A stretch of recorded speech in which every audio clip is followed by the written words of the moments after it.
एक और जुमला हुआ एक्सपोज। किसानों की आय का आंकड़ा ही नहीं है तो कैसे दोगुना करेगी मोदी सरकार। मोदी सरकार अब नो डेटा सरकार बन चुकी है। उनके पास न तो किसानों की आत्महत्या का डेटा है, न तो मृतक प्रवासी मजदूरों का डेटा है, न ही उन स्वास्थ्य कर्मियों का जिनकी मौत कोरोना के कारण हुई। अब इस लिस्ट में एक और चीज जोड़ लीजिए, सरकार के पास किसानों की आय का भी डेटा नहीं है। जनसत्ता में छपी रिपोर्ट्स के मुताबिक 2015-2016 के बाद सरकार ने किसानों की औसत आय का डेटा देना बंद कर दिया है। इसी कारण सोशल मीडिया पर कई लोग एनडीए को नो डेटा अलायंस या फिर नो डेटा अवेलेबल बुला रहे हैं। हालांकि मार्च महीने में कृषि मंत्री नरेंद्र सिंह तोमर ने कहा था कि सरकार के पास किसानों की आर्थिक स्थिति के बारे में कोई डेटा नहीं है। उन्होंने तो कहा था कि national sample survey office NSSO ने इससे जुड़ा सर्वे आखिरी बार 2013 में किया था। उस सर्वे के मुताबिक लगभग 52% कृषि परिवार कर्ज के बोझ तले दबे हैं। ये अनुमान लगाना मुश्किल नहीं है कि देश के अभी के आर्थिक हालातों में किसानों की स्थिति और ज़्यादा खराब हो गई होगी।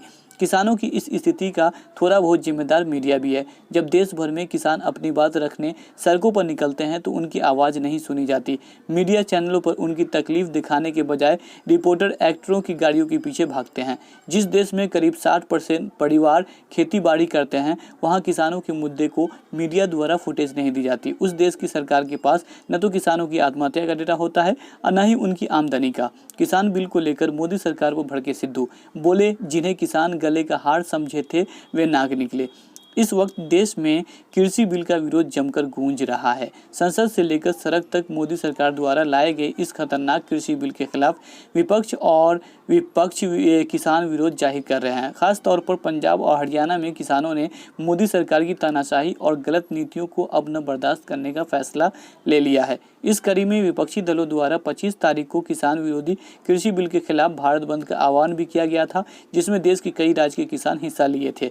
आपको बता दें कि विपक्षी दल एकजुट होकर इस मामले को लेकर मोदी सरकार को घेरने की कोशिश कर रहे हैं। कांग्रेस नेता नवजोत सिंह सिद्धू ने किसानों और उनके चलाए जा रहे आंदोलन को लेकर ट्वीट में पीएम मोदी को घेरा है। उन्होंने अपने ट्वीट में केंद्र पर निशाना साधते हुए लिखा है कि जिन्हें हम हार समझे थे गला अपना सजाने को, वही अब नाग बन बैठा है हमें काट खाने को। भले ही नवजोत सिंह सिद्धू ने अपने ट्वीट में किसी का नाम न लिखा हो, लेकिन अप्रत्याशित तरीके से उन्होंने सीधे पीएम मोदी पर ही सवाल खड़े किए हैं।